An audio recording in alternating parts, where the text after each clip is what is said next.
आते हैं और जब सृष्टि की उत्पत्ति होती है तब इन 3 गुणों का प्रादुर्भाव होता है।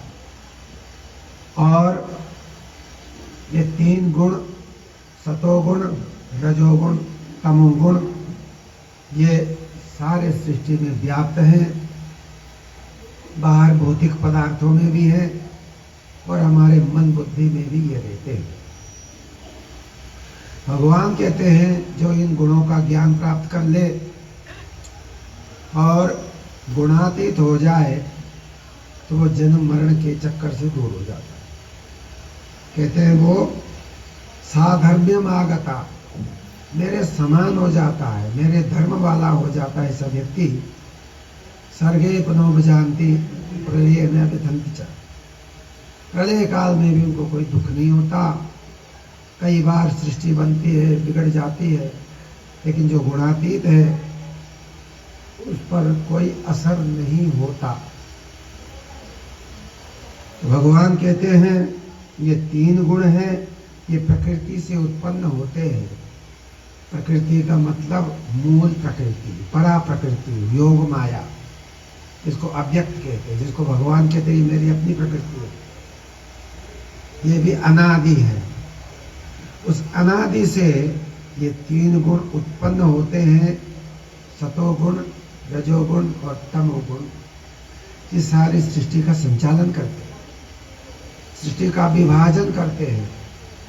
स्वर्ग, नरक, पृथ्वी लोक, ये सब जितने 14 भुवन हैं, इनका निर्माण होता है गुणों के आधार पर। सबसे पहले भगवान सतोगुण का वर्णन करते हैं। कहते हैं सतोगुण निर्मल होता है, स्वच्छ होता है। इसका जो गुण है, इसका जो परिभाषा है वो है स्वच्छता। और प्रकाशक होता है, जैसे दिन के समय प्रकाश है, हमारा सूर्य उदय हुआ है, ये प्रकाश है। ऐसे ही तो सतोगुण का प्रकाश बाहर भीतर कण कण में सर्वत्र व्याप्त हो जाए, उसका नाम है प्रकाश। तो अपने बुद्धि को भी प्रकाशित करती है, मेरे मन बुद्धि को सबको प्रकाश करे, वो है सतोगुण प्रकाशकम। और भगवान ने कहा वहाँ अंधकार नहीं रहता, वहाँ बीमारी नहीं रहती। अनामय, अनामय मैंने आरोग्यता, आमय कहते हैं रोग को, निरामय का मतलब रोग रहित होना। तो जहाँ प्रकाश है, जहाँ ऊर्जा है, वहाँ नेगेटिव कीटाणु कहाँ से रहेंगे? अंधकार नहीं रह सकता। अंधकार नहीं रह सकता तो इस प्रकार के कीटाणु, दूषित वातावरण, ये नहीं रह सकते, ये भगवान कहते हैं। और कहते हैं इसमें लेकिन दोष है, सतोगुण में भी एक दोष है, इसको भी त्यागना पड़ेगा योग के द्वारा।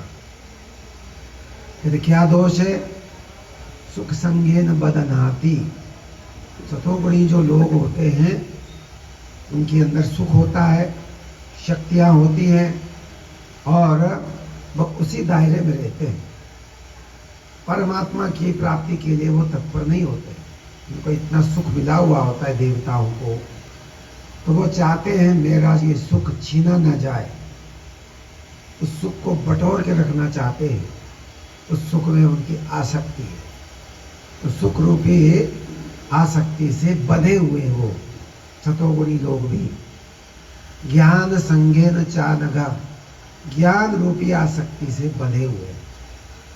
देवताओं के अंदर चमत्कार है, सारी शक्तियां हैं, तो ज्ञान है, चमत्कार है, तो उस चमत्कार के मद में चूर रहते हैं। वो परमात्मा को प्राप्त करने की इच्छा नहीं करते। तो परमात्मा का विलास है, प्रकृति है, ये गुण प्राकृतिक है, लेकिन गुणों का बहुत बड़ा वैभव है, तो व्यक्ति उसमें फंस जाता है। तो ये भगवान ने कहा कि ज्ञान और सुख के चक्कर में रहता है, परमात्मा को प्राप्त वो नहीं कर सकता, उसकी इच्छा नहीं। ऐसे ही दूसरे गुण का वर्णन करते हैं, रजोगुण की बात। ये रागात्मक होता है, राग मैंने आसक्ति, लोभ पैदा होता है इससे। और ये कहाँ से आता है राग? तृष्णा संग समुद्भवम, तृष्णा से उत्पन्न होता है। तृष्णा नाम का एक बीमारी है आपके चित्त में, लोभ, तृष्णा, आशा, इसके संग से कहते हैं ये रजोगुण उत्पन्न होता है। और ये रजोगुण प्राणियों को कर्म में लगाता है। कर्म संगेन देहिनम तन्निबधनाति कौन्तेय, हे कुंती पुत्र, ये जो है प्राणियों को कर्म के आसक्ति में बांधता है। तो कर्म केवल और केवल मनुष्य करता है। पृथ्वी लोक में रहने वाले हम लोग हैं, यही कर्म करते हैं। बाकी 14 भुवनों में जितने भी प्राणी हैं कोई कर्म नहीं करता, केवल कर्म भोगते हैं वो सुख दुख के रूप में। जैसे देवताओं की स्थिति है और नारकीय जीवों की भी यही स्थिति है। इसलिए ये जो पृथ्वी लोक है इसको रजोगुण प्रधान कहा गया। मनुष्य रजोगुण प्रधान है, इसमें किसी धंधे में लगा रहता है। रागात्मकम विद्धि तृष्णा संग समुद्भवन् तम निबधनाति कौन्तेय कर्म संगेन देहिनम्। कर्म में आसक्त होता है और कर्म करता है, अपनी इच्छाओं की पूर्ति भी थोड़ा थोड़ा उसको होती रहती है। तीसरा गुण है तमोगुण, थर्ड क्लास का।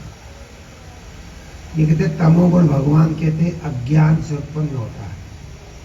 तमस्तु अज्ञानजम विद्धि मोहनम सर्वदेही नाम। जितने भी प्राणी हैं इनको जो मोह में डाल दे, मैंने कुछ न करने की प्रवृत्ति का नाम मोह है। प्रमादालस्य निद्रा भी तन्निबधनाति भारत। कुछ न करना, पड़े रहना, लड़ाई करना, नींद में पड़े रहना आदि आदि ये तमोगुण के लक्षण है। तो भगवान कहते हैं ये कहाँ से उत्पन्न होता है? तमस्तु अज्ञानजम विद्धि, ये अज्ञान से उत्पन्न होते हैं। और अज्ञान कहाँ रहता है? अज्ञान हमारे मन और बुद्धि में रहता है, जिसको अविद्या कहा है योग दर्शन में। अविद्या, अस्मिता, राग, द्वेष, अविनिवेश, ये 5 क्लेश हैं हमारे चित्त के अंदर। यही दूर करना होता है योग के द्वारा। भगवान कहते हैं ये तमोगुण है, ये अज्ञान से उत्पन्न होता है। सब प्राणियों को मोह में डाले रहता है, कर्तव्य विमूढ़ होता है, कुछ नहीं करता, कर्तव्य विमुख होता है।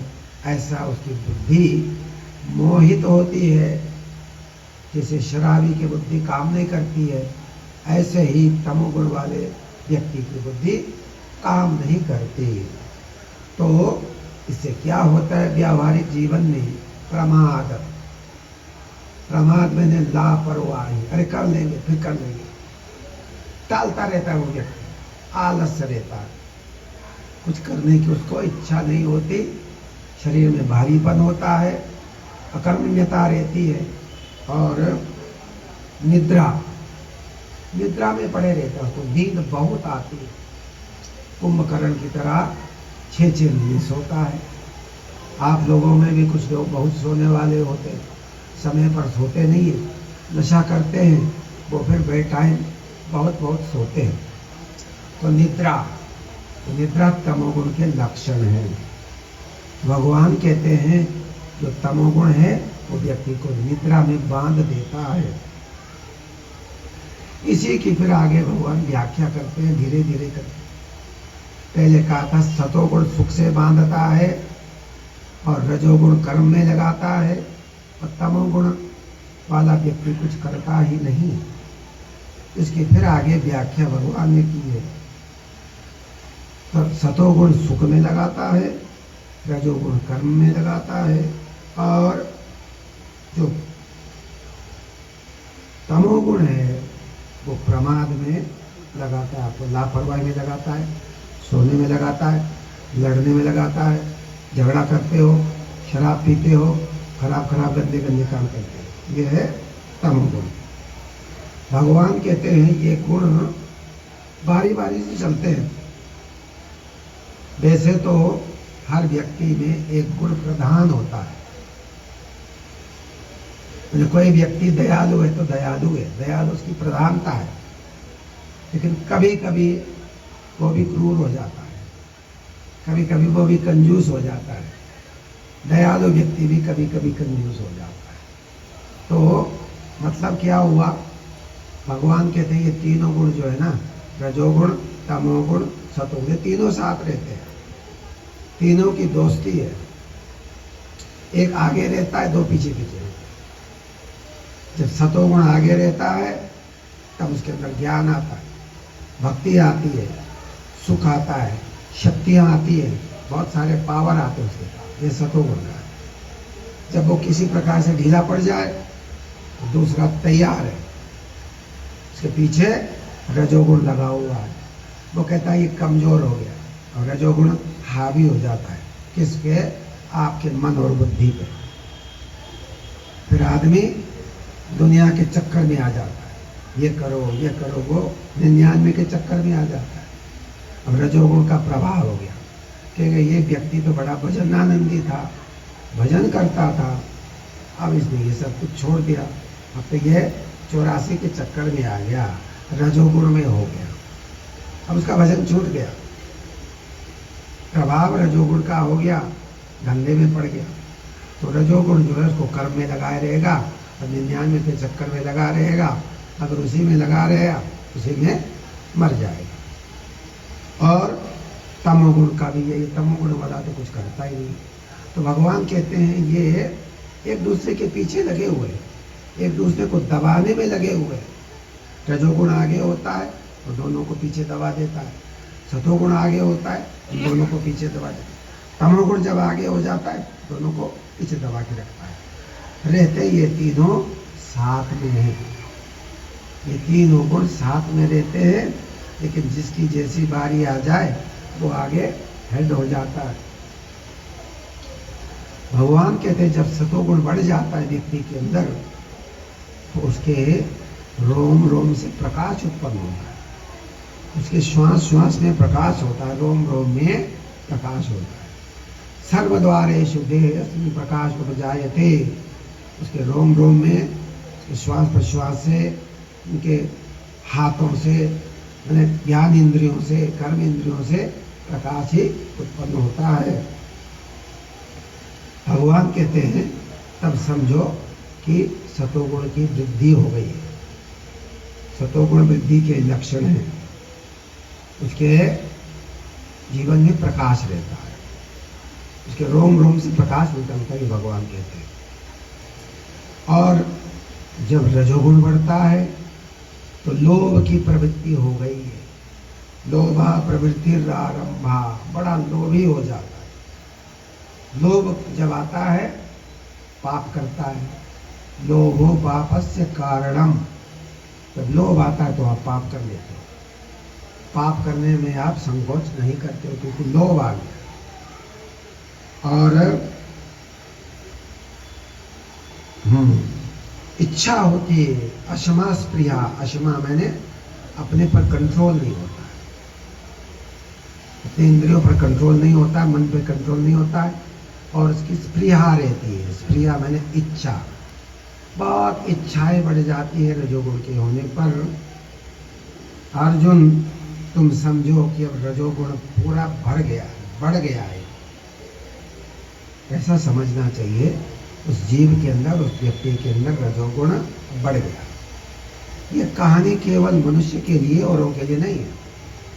ये रजोगुण तमोगुण का घटना बढ़ना मनुष्य के लिए है, बाकियों के लिए तो पहले फिक्स हो गया। जो राक्षस है वो तो राक्षस की प्रकृति का है, जो देवता है वो देव प्रकृति का ही है। मनुष्य जो है ये बड़ा मिक्सचर है, यहाँ पर घटता बढ़ता रहेगा। यहाँ हम अपने गुण को बढ़ा सकते हैं, घटा सकते हैं, जैसे आपके कर्म है, जैसे सोच है, जैसे सोसाइटी है, जैसे आपके माता पिता है, जैसे गुरुजन है, वैसे ही आपका ये सतोगुण रजोगुण तमोगुण ये घटते बढ़ते रहते हैं। भगवान कहते हैं जब व्यक्ति सतोगुण में होता है और ऐसे समय में यदि शरीर छूट जाए तो क्या होगा? उत्तम विदान लोकान अमलान प्रतिपद्यते। कहते ऐसे लोकों में जाता है जहां प्रकाश ही प्रकाश है। उत्तम विदान लोकान, उत्तम कोटि के पुण्य कर्मा लोग जिस लोक में जाते हैं, ऐसे ही सतोगुण प्रधानता में जो व्यक्ति शरीर छोड़ता है, अमलान प्रतिपद्यते। अमल मैंने निर्मल, निर्मल लोकों को जाता है जहाँ प्रकाश ही प्रकाश है, मैंने देवलोक में जाता है। और देवलोक हमारे साहित्य के अनुसार 7 है ऊपर। ओम भूर्भुवः महाजना तपा सत्यम। अपने जैसे जैसे आपके पुण्य हैं उसके हिसाब से आपको लोक मिलेगा।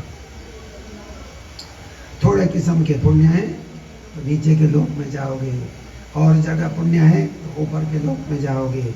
योग साधना की है लेकिन आपने साधना पूरी नहीं की तो आपको फर्स्ट क्लास, फर्स्ट में रिजर्वेशन मिलेगा, ऊपर जाएगा।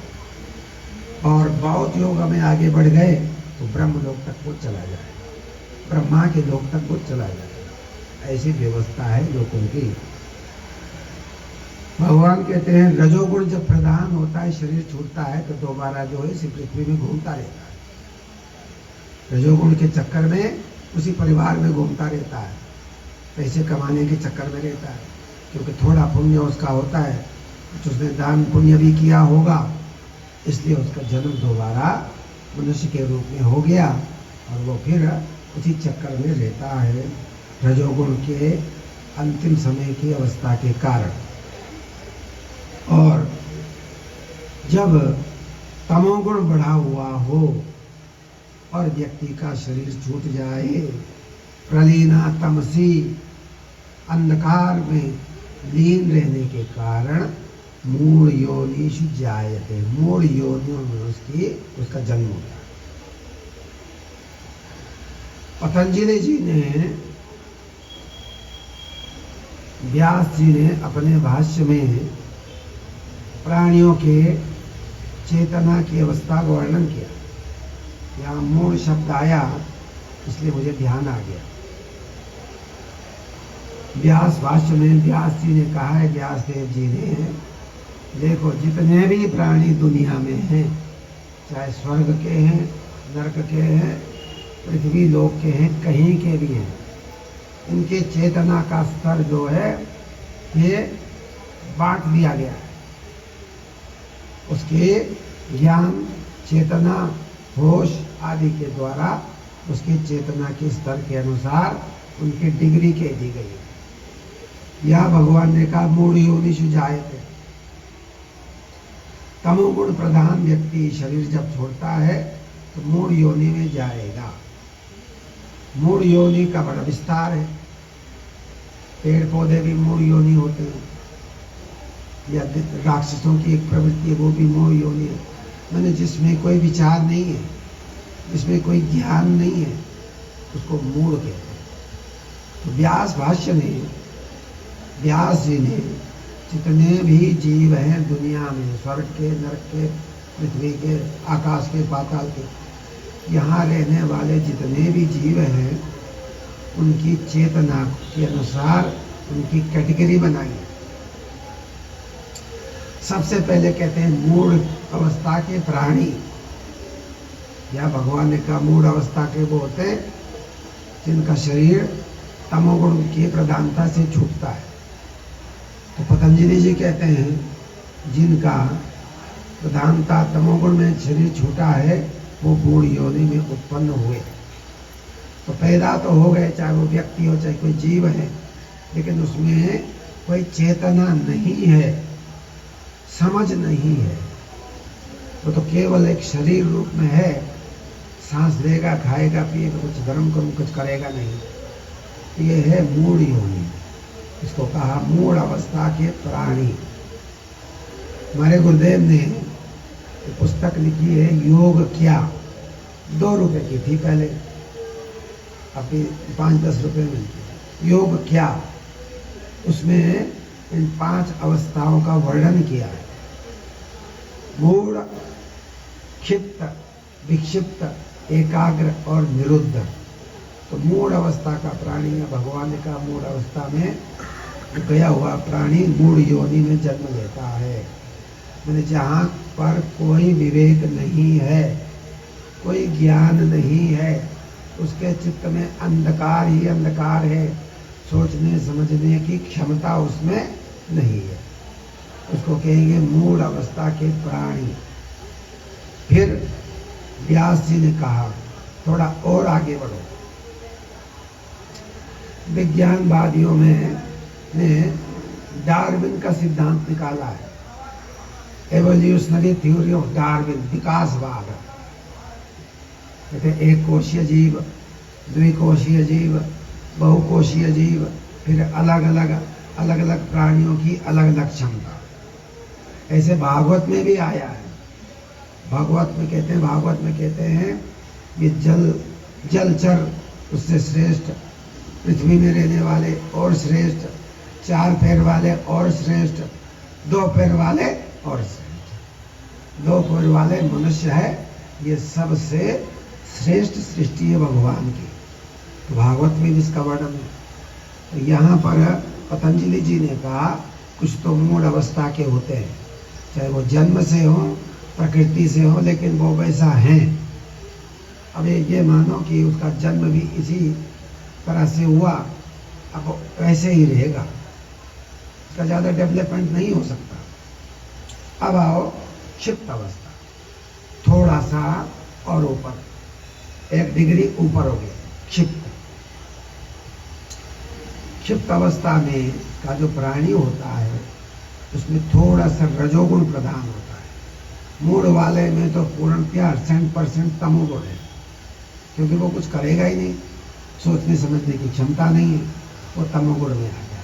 थोड़ा सा उसमें चेंज हो गया, थोड़ा सा अनुपात बढ़ गया, वो हो गया क्षिप्त अवस्था। क्षिप्त अवस्था वाला व्यक्ति रजोगुणी होता है, रजोगुण प्रधान होता है उसमें, इसलिए वो कर्म में प्रवृत्त होता है। मनुष्य होगा तो कर्म में लगा रहेगा, लेकिन उसको ये ज्ञान नहीं होता मैं क्यों कर रहा हूँ, बस केवल उसके एक स्वभाव बन गया।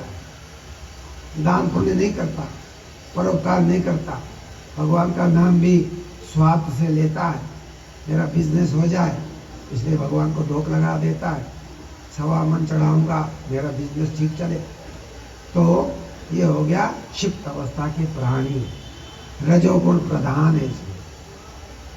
बाकी और वो आत्म कल्याण के लिए या भगवान की भक्ति की ओर जाने के लिए उसकी कोई प्रवृत्ति नहीं होती। उसमें चेतना थोड़ा नीचे वाले से थोड़ा ज़्यादा सोच समझदारी है। तीसरे प्रकार की व्यास जी ने कहा विक्षिप्त अवस्था के प्राणी। विक्षिप्त अवस्था का मतलब क्षिप्त से थोड़ा सा सुपरलेटिव। तो मनुष्य जितने भी होते हैं हम लोग क्षिप्त अवस्था में आते हैं।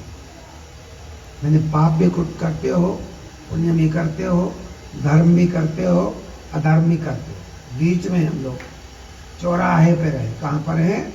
चौराहे पर।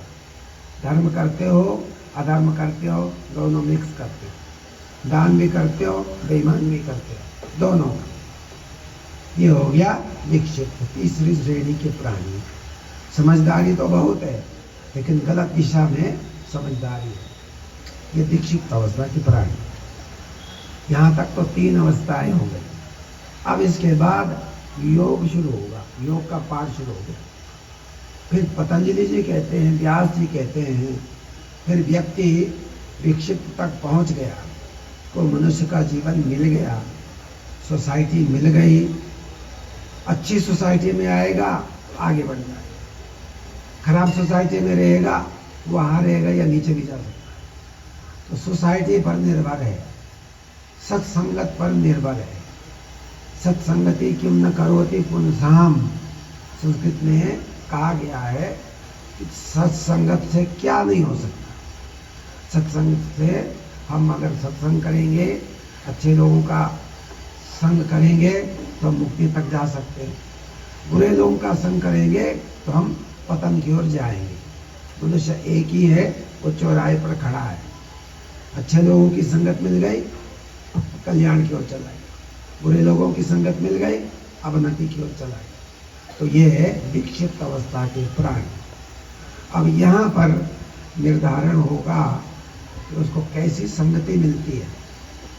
अगर किसी प्रकार से पुण्य थोड़ा ज्यादा है, उसको फिर किसी गुरु के बारे में सुनने को मिला, उसको इच्छा होती है योगियों का चरित्र पढ़ूं। योगी बड़े चमत्कारी होते हैं, शक्तिशाली होते हैं। हमारे ऋषि मुनि बड़े शक्तिशाली थे। वशिष्ठ है, भरद्वाज है, विश्वामित्र है, गौतम है, कणाद है। उनका चरित्र जब हम पढ़ते हैं तो बड़े ये दिव्यात्माएं थी, अपने संकल्प से सब कुछ कर लेते थे। तो व्यक्ति की इच्छा होती है योगियों के चरित्र पढ़ने चाहिए। आपने प्रभु जी के बारे में सुना, आपकी इच्छा होती है का जीवन तो पढ़ना चाहिए, जीवन चरित्र, तो आप पढ़ने में लग जाते हैं। तो ऐसी अवस्था में धीरे धीरे व्यक्ति योग की तरफ आता है। उसकी इच्छा होती है मैं भी योगी बनूं। सुनते हैं कि योग से बड़े पावर मिलती है, बड़े शक्तियां मिलती हैं और शांति मिलती है और भगवान की प्राप्ति भी होती है। ऐसा व्यक्ति फिर योग में संस्कारवश किसी सदगुरु के संपर्क में आता है, किसी सत्संग में आता है, गुरु का सानिध्य मिल गया, परिचय मिल गया, तो वो गुरु के शरण में अब आ गया। अब गुरु के शरण में आ गया, गुरुदेव से कहे मैं आपका शरणापन्न हूँ, मुझे रास्ता भी दिखाइए, जन्म मरण के इस भंवर से मुझे पार निकाले। सच्चे हृदय से जब शिष्य जाता है निष्काम भाव होकर के, तो गुरु उसकी भावना को समझते हैं। गुरु ने रास्ता बता दिया, मंत्र बता दिया, 2 घंटा 3 घंटे अभ्यास करो। अगर शिष्य अभ्यास करता है तो आगे बढ़ेगा। अगर केवल मंत्र तो ले लिया लेकिन हम अभ्यास नहीं करेंगे, जप नहीं करेंगे, गुरु की आज्ञा का पालन नहीं करेंगे, तो ज्यादा लाभ होने वाला नहीं है। तो इसलिए ऐसे समय पर फिर सब चीजें काउंट करती है। काउंट के माने उसका प्रभाव होता है, गुरु की कृपा। आपने गुरु तो बना लिया, कितनी बार गुरु के स्थान पर जाते हो आप, पता चला गुरु को धारण कर लिया, 10 साल गए नहीं गुरु के यहाँ, बस कहने को कह लिया, हाँ गुरु बना लिया। यमराज पूछेगा कोई गुरु भी है, हाँ कह दूंगा मेरा गुरु है। लेकिन गुरु ने क्या दिया, क्या कहा, क्या तुमने गुरु से संपर्क बनाए रखा? तो नहीं। साहब कितने साल हो गए? अरे साहब 15 साल पहले दीक्षा ली थी, मैं कभी आश्रम गया नहीं। कई लोगों को पता भी नहीं होता गुरु जी है कि नहीं, जगत में गुरु जी है कि नहीं। 30 साल बाद आए, पता चला गुरु जी तो चले गए। ऐसे ऐसे भी चले। अब ऐसे शिष्य बनने से फायदा क्या होगा जब आपका कोई गुरु से संपर्क ही नहीं है? केवल एक कहने मात्र को गुरु तो बना, वो आप योग मार्ग पर भी आ गए, लेकिन आपने योग को अपनाया नहीं जीवन, तो वहीं के वहीं रहेंगे, नीचे ही चले जाएंगे। तो अब वहाँ पर फिर व्यक्ति का अपना कर्तव्य है। अगर गुरु पा लिया है, गुरुदेव की शरणागति मिल गई है, तो अभ्यास है। जैसे गुरु कहे वैसे ही हमें आगे बढ़ने का प्रयास करना चाहिए। जो बढ़ जाता है, अभ्यास करता है, उसको सारी शक्तियाँ, सारा प्रकाश उसको मिलने लगता है। उसको कहते हैं एकाग्र अवस्था। चौथी अवस्था व्यास जी का एकाग्र अवस्था है, चित्त की एकाग्रता, कंसंट्रेशन ऑफ माइंड। आप बैठ जाते हो, कुछ लोग तो थोड़ी देर के लिए बैठते हैं, पर्याप्त समझते चलो आधा घंटा बैठ लो। कुछ लोग ऐसे भी होते हैं 3-3, 4-4 घंटे बैठ जाते हैं, स्थिरता से मन लग जाता है। ऐसे ऐसे भी हमने देखे गुरु जी के शिष्य 12-12 घंटे बैठे हुए, बिल्कुल ठूंठ की तरह। देखा है मैंने, गुरु भाइयों को, कुछ चेलों को भी देखा है मैंने। तो 3-3, 4-4 घंटे बड़े स्थिरता से, तन्मयता से वो बैठ जाते हैं। उनका मन लग जाता है, सतोगुण बढ़ जाता है, तो उनको आनंद आता है। वो दुनिया को भूल जाते हैं। तो यहाँ से अब आपका एकाग्र अवस्था शुरू हो गया, समाधि के सोपान पर आप चढ़ पड़े। समाधि की अलग अलग अवस्थाएं हैं, गुरुदेव ने बड़ा वर्णन किया है, पतंजलि जी ने भी वर्णन किया है। वितर्कानुगत सबसे पहले मोटा मोटा दृश्य दिखाई देगा, ध्यान में भी आकाश, पृथ्वी, अग्नि, जल आदि आदि के इसमें रहने वाले सिद्ध पुरुषों के दर्शन होंगे, ये वितर्कानुगत। फिर थोड़ा और सूक्ष्म में जाएंगे, विचारानुगत, देवताओं की कोटि में आप आएंगे, देव स्थानों को जाएंगे, सूक्ष्म गति से, सूक्ष्म मन से आप देवलोक को जाएंगे, वहाँ आपकी गति हो जाए। उसको कहते हैं विचार, विचारो सूक्ष्म, सूक्ष्म गति, तन्मात्र का लोक है, वहाँ पर स्थूलता नहीं है, तो वो प्रकाश में ही लोक है, उसको कहते हैं विचार। फिर आनंदानुगत, फिर अस्मितानुगत। ऐसे योग की कैटेगरी है।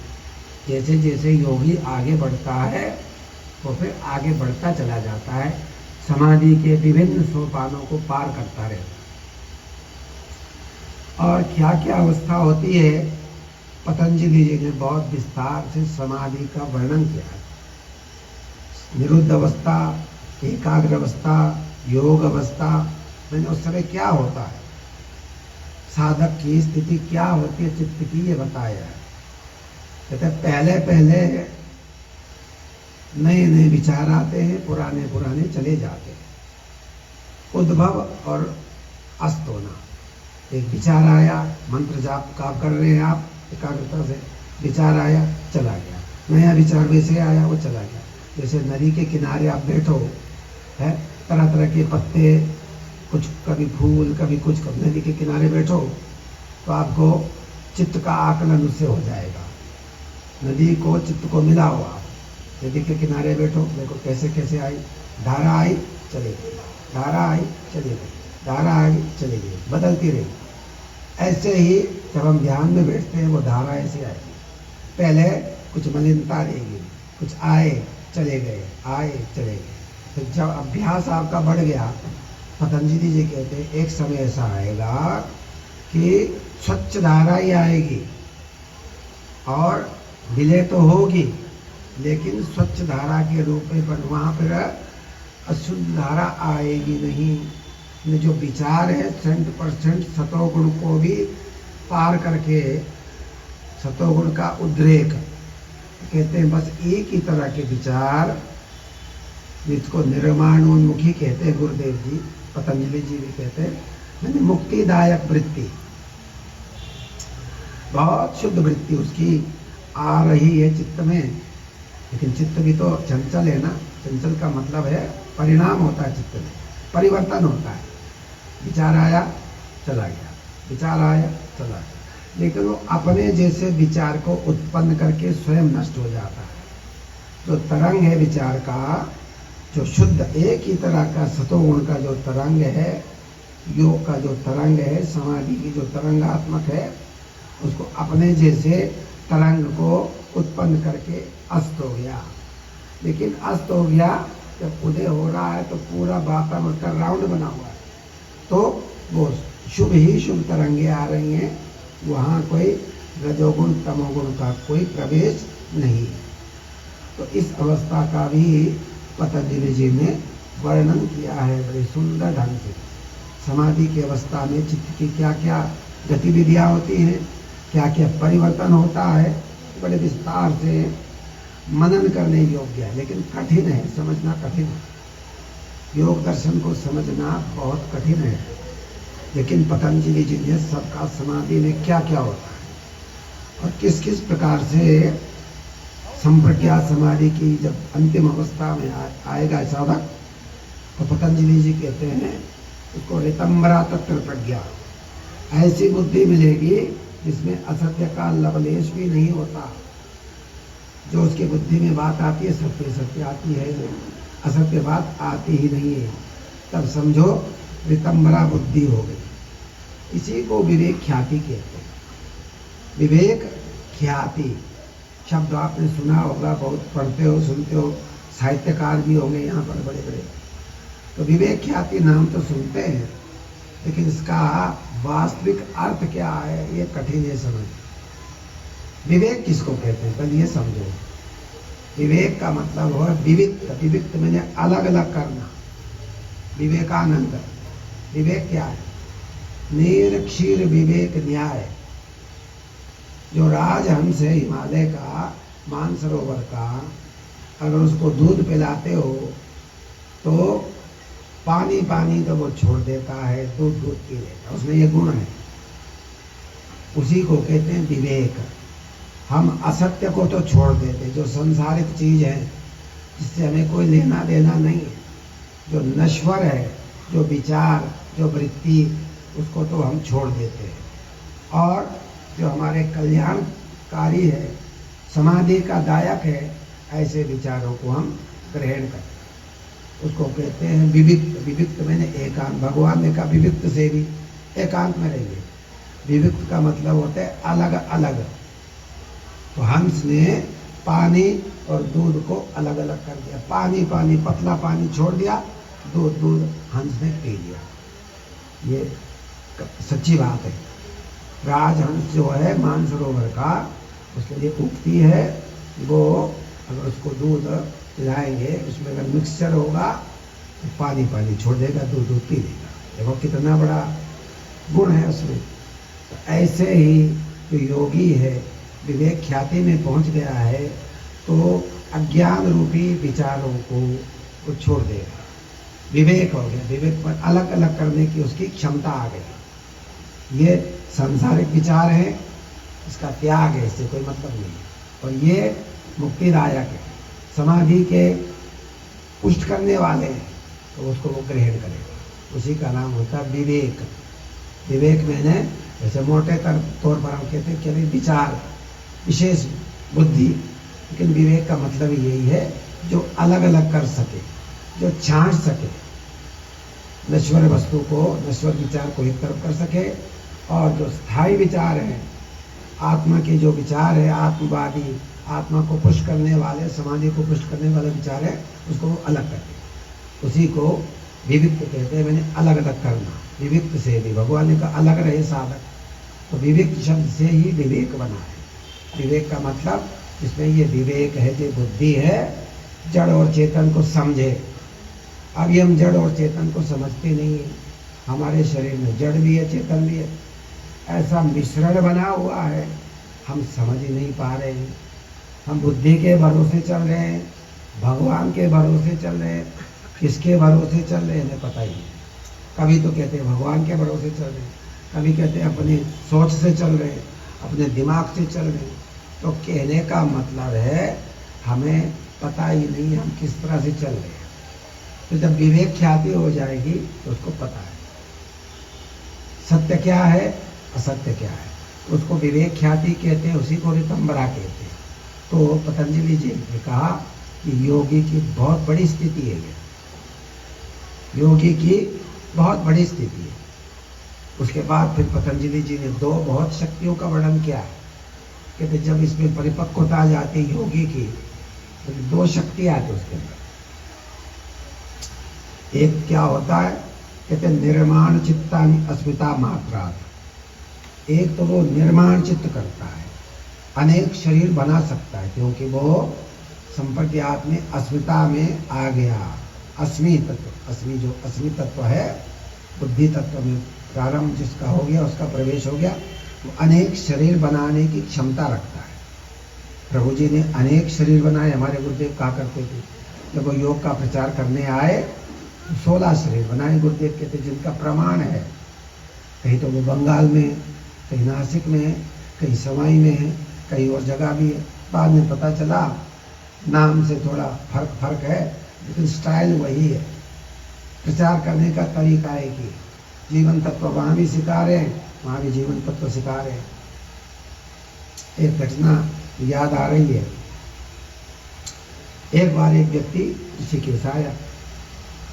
वो नासिक का व्यक्ति था। नासिक में प्रभु जी रहते थे। प्रभु जी अपना चोला छोड़ चुके थे। वो व्यक्ति वहाँ पहुँचा, ऋषिकेश आश्रम में पहुँचा संस्कारवश। तो महाप्रभु जी वहाँ बैठे हुए थे। उनका वेश था पगड़ी वाला, पंडित जी वाला, पगड़ी लगाए हुए, धोता कुर्ती पहने हुए, कुर्सी पर बैठे हुए थे। वो व्यक्ति आया, भाई योग साधन आश्रम ऋषिकेश लिखा हुआ है, योग आश्रम है। अंदर घुसा, देखा एक पंडित जी बैठे हुए, जब अंदर देखा एक फोटो है, चित्र है जो प्रभु जी का है।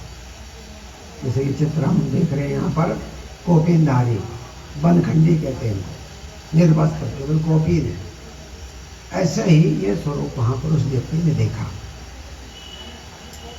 प्रणाम किया, दंडवत प्रणाम किया। मैंने कहा ये तो मेरे गुरु जी का ही चित्र है।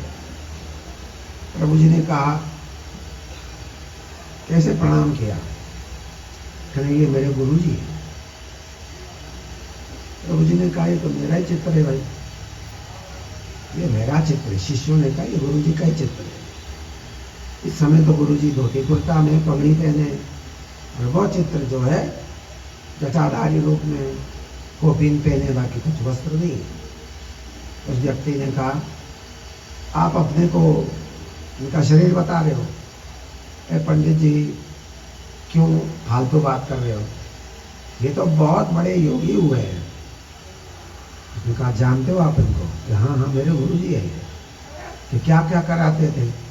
मेरे गुरु जी तो साधन कराते थे, जीवन तत्व जैसी क्रियाएं बताई, और ध्यान लगवाते थे, लोगों का ध्यान लग जाता था, और बड़े चमत्कारी पुरुष थे वो। तो कई जगह प्रकट हो जाते थे एक ही समय में, ऐसे ऐसे दिव्य शक्तियाँ थी उनकी। तो प्रभु जी ने कहा भाई देखो है तो मेरा ही, अब तुम एक काम करो, वो फोटो ले आना, यहाँ पर मिलान करना। और फिर गुरु जी ने कहा, प्रभु जी ने कहा अच्छा तुम्हारे गुरु ने क्या बताया? ये गुरु जी ने ध्यान लगाना सिखाया मुझे। ध्यान लगाओ, बैठो, देखो ये स्वरूप किसका है, ये देखो। ध्यान लगाया, ध्यान लगता था उसका। तो आकाशवाणी हुई, उसको विचार ये आया, मन में आया, आकाशवाणी हम कहते हैं उसको, मैंने समाधि में आया, प्रेरणा आई, यही है, अब मिले हैं फिर नहीं मिलेंगे।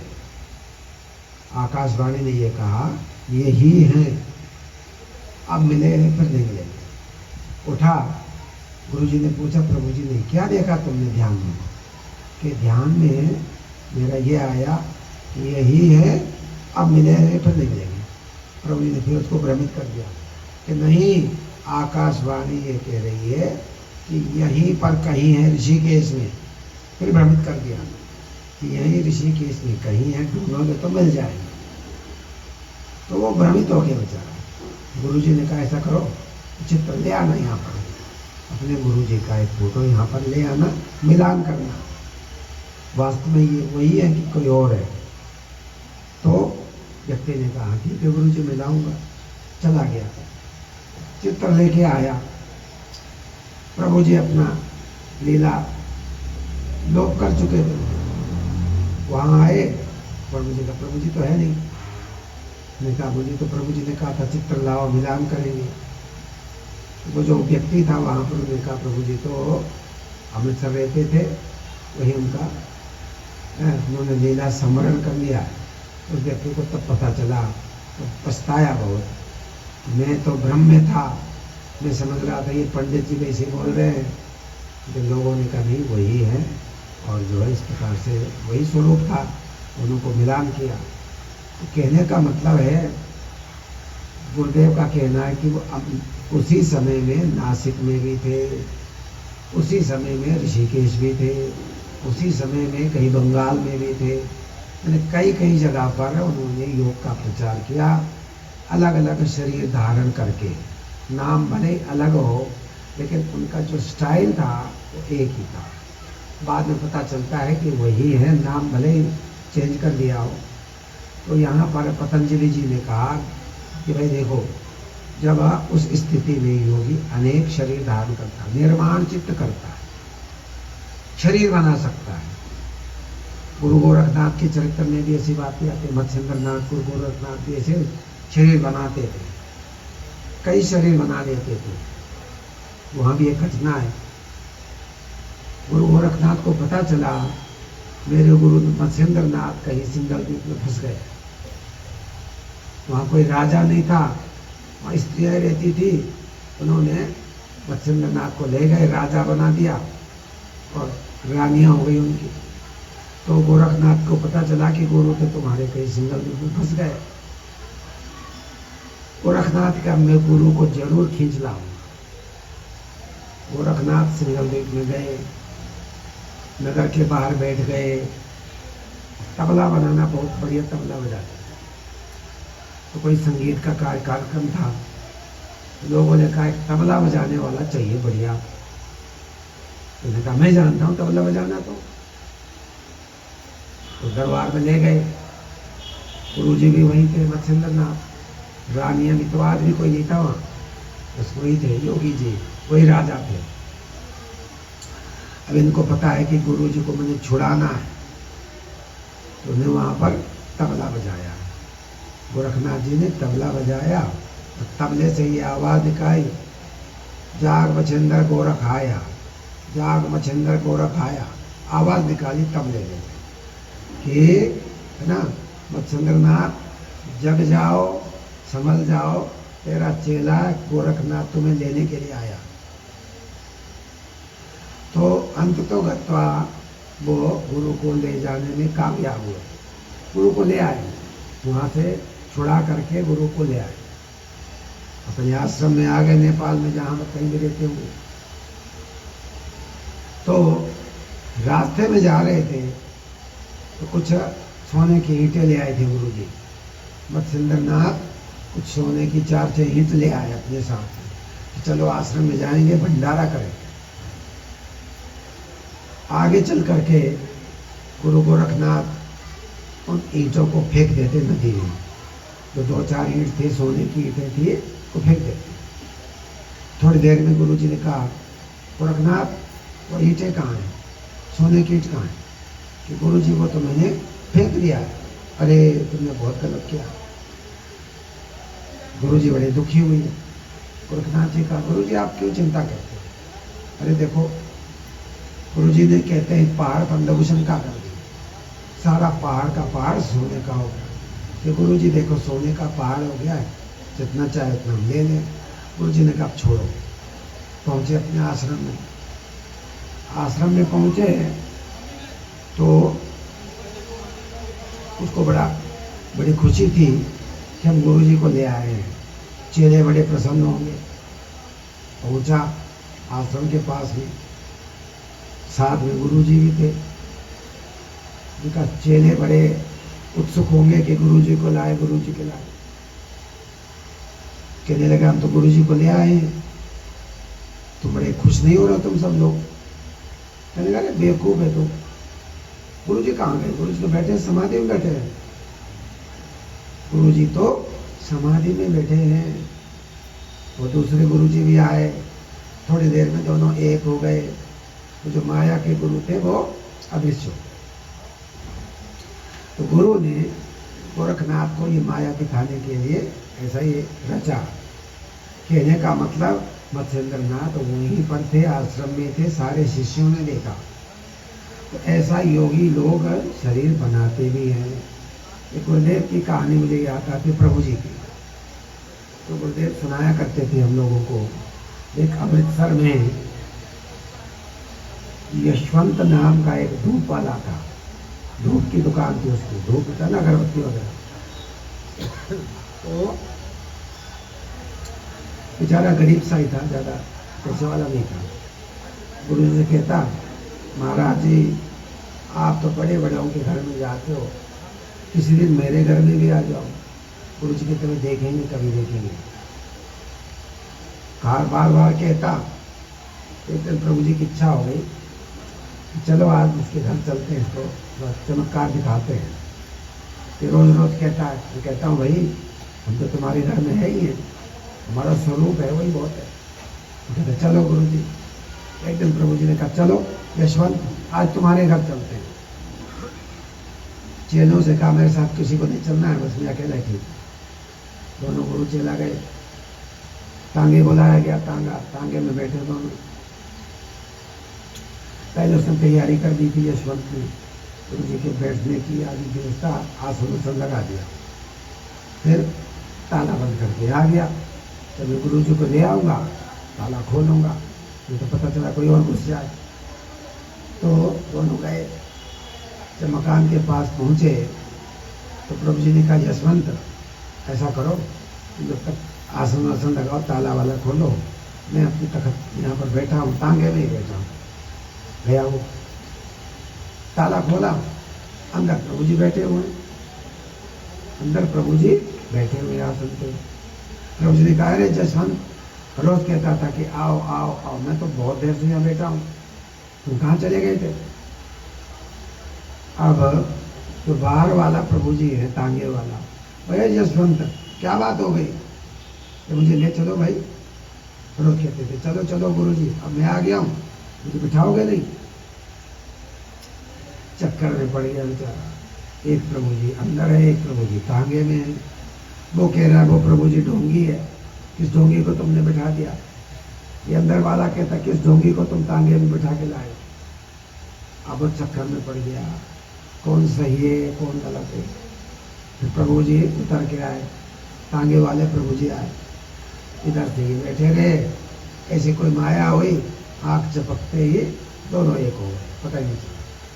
तो कहने का मतलब है, योग में ऐसे योगी लोग कर लेते हैं, अनेक शरीर बनाते हैं। पतंजलि जी ने कहा, जब योगी अच्छी अवस्था में होता है तो वो अनेक शरीर बना सकता है और उसको रितंबरा बुद्धि होती है। तो पतंजलि जी ने कहा कि एकाग्र अवस्था योगी जब इसमें आता है तो वो देवताओं से आगे होता है, चमत्कार करने की क्षमता होती है, उसके मन में इतनी शक्ति आती है, वह एकाग्र अवस्था। उसके भिन्न भिन्न सोपानों का वर्णन किया पतंजलि जी ने। और अंत में जो है तो कहते हैं निरुद्ध अवस्था, निर्बीज समाधि। इस समाधि में जाने के बाद फिर दोबारा जन्म नहीं होगा, वो अपने स्वरूप को प्राप्त होता है, अपने निज स्वरूप में आ जाता है। वो प्रकृति का कोई बंधन उसके ऊपर नहीं होता, बुद्धि का दायरा पीछे रह जाता है। उसको कहते हैं निर्वाण, निर्वाण पद। उसको पतंजलि कहते हैं कैवल्य। क्या कहते हैं? कैवल्य। ये सबसे ऊंचा वो है, इसके बाद कोई ज्ञान नहीं है, कोई शक्ति नहीं है, इससे आगे कोई तत्व नहीं है।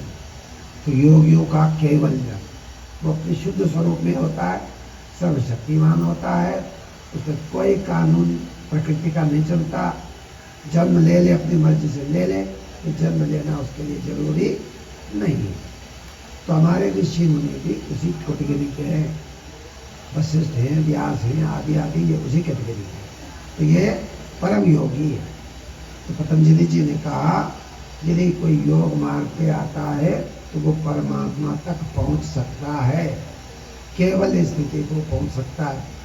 वहां पर प्रश्न आया, किसी ने प्रश्न किया पतंजलि जी से कि देखो, आप कहते हैं ये तो भगवान के तुल्य है, तो पहले का जो भगवान है ये दोनों बराबर है?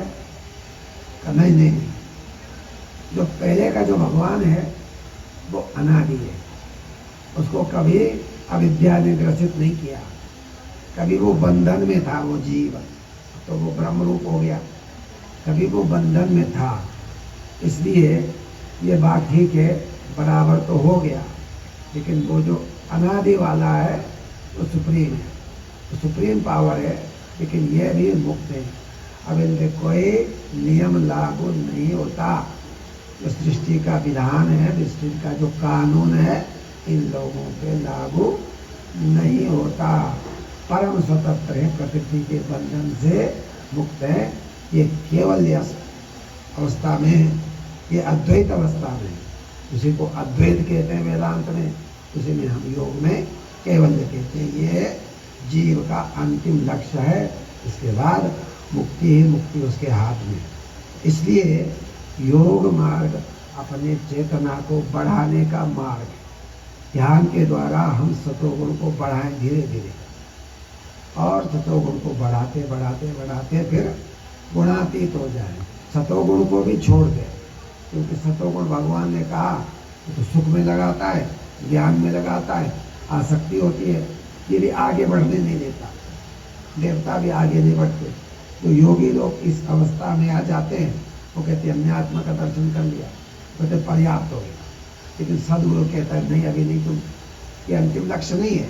वो पकड़ के ले जाते हैं आगे, कहते मुक्ति का द्वार तो आगे है, ये तो अभी स्वर्ग के झमेले हैं, स्वर्ग का चमत्कार है, स्वर्ग का चकाचौंध है।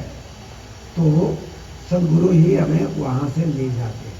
मैंने कहा था गोपालानंद जी को प्रभु जी ले गए थे, भिन्न भिन्न स्वर्गों में ले गए।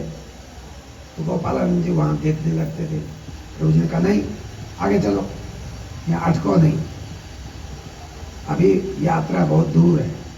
कहने का मतलब गुरुदेव कहते थे कि प्रभु जी अपने बच्चों को लोक लोकांतर घुमा दिया करते, ताकि बाद में कोई उसके मन में ऐसी तृष्णा ना रह जाए। समाधि ही योगियों का लक्ष्य है, उसी का हम अभ्यास करते हैं। धीरे धीरे अपने मार्ग पर लोगों को चलना चाहिए। तो पतंजलि जी ने कहा मूढ़ अवस्था सबसे नीचे का, उसमें चेतना न के बराबर है। फिर क्षिप्त अवस्था थोड़ा और हाइयर है। फिर विक्षिप्त अवस्था मनुष्य की श्रेणी में आ गया है। फिर देवताओं की श्रेणी एकाग्र अवस्था, चमत्कार है, वैभव है, ज्ञान है, सब कुछ शक्ति उनके अंदर है, देवताओं के अंदर, ये एकाग्र अवस्था। फिर कहते हैं अंतिम में निर्बीज समाधि निरोध अवस्था, जहाँ मुक्ति ही मुक्ति है, उसका कोई बंधन है ही नहीं, परम स्वतंत्र, न सिर पर कोई उसके ऊपर नहीं है। तो सबका अवसर है, तेरा अवसर कोई नहीं। ज्ञानी बाबा एक भजन गाया करते थे भगवान के लिए, तू सबका अवसर है, तेरा अवसर कोई नहीं, तेरे से आगे कोई नहीं है। ये भगवान गीता में कहते हैं। अर्जुन कहता है, जब विराट रूप देखा, कहते देखो भगवान न तत्समा अस्ति अभ्यधिका कुतो अन्यो, कहता मैं देख रहा हूँ तीनों लोकों में तुम्हारी बराबरी का कोई नहीं है। जब बराबरी का ही नहीं है तो तुमसे आगे कौन हो सकता है। न तत्समा अस्ति का अधिको को भविष्य की, आगे कौन होगा। आपके बराबरी का त्रिलोकी में कोई नहीं है, आपके आगे किसी के होने का कोई मतलब ही नहीं है। तो ये योगियों की बात है, परम योगी भगवान कृष्ण है। आजकल तो ऐसे लोग कहते हैं भगवान ने गीता कही नहीं है, और तो हमारे बाबा ने कही है, मुरली बजाते। चलो खैर, किसी की निंदा नहीं करनी चाहिए। वो कहते हैं भगवान है ही नहीं है। आप कहते हैं श्री भगवान बात, तो भगवान नहीं है, भगवान तो हमारे गुरु ने कही है। ऐसे ऐसे भ्रम फैलाते हैं। मेरे कहने का मतलब है दुनिया में भ्रम बहुत फैल रहा है। सनातन से जुड़े रहो, एक रहोगे नेक रहोगे। योगी जी कहते हैं, मोदी जी कहते हैं, अपने सनातन को मत छोड़ो। ऐसा मार्ग नहीं है। शांति का मार्ग है, मुक्ति का मार्ग है, भगवानों की सहायता मिलती है। ईश्वर निराकार को तो हमने देखा ही नहीं, उसको कैसे मदद लेंगे। वो मदद नहीं करेगा आपका। जो साकार रूप है ये मदद करेगी। गुरु साकार रूप में है, कृष्ण साकार में है, गणेश साकार में है, हनुमान साकार में। इन्होंने निराकार से साकार रूप धारण किया हुआ है, ताकि आप इनके चिंतन से योग में आगे बढ़ पाओ, अपनी अविद्या का नाश कर पाओ, मुक्ति को पा सको। इसलिए भगवान ने भी गीता में कहा साकार की उपासना सरल है अर्जुन। हमारे गुरुदेव ने कहा साकार की उपासना। गुरुदेव कहते हैं पहले भाई ध्यान करो, गणेश का करो, शिव का करो, किसी का भी करो। तो हम लोग कहते हैं नहीं जी। कुछ लोग कहते हैं अरे ध्यान कहाँ करते हो जी। हम तो मूलाधार में करते हैं। अरे नहीं नहीं